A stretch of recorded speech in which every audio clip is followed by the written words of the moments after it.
Hallo mamas, my dogtertjie het ook verlang die 9 verkeerd geteken en toe het ons 'n storie gemaak.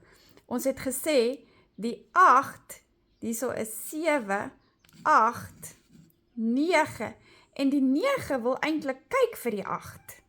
So ons het 'n 7 hierso en dan 'n 8 hierso en dan sê ons die 9 wil kyk vir die 8 want hy sê, "O, ek is beter as jy."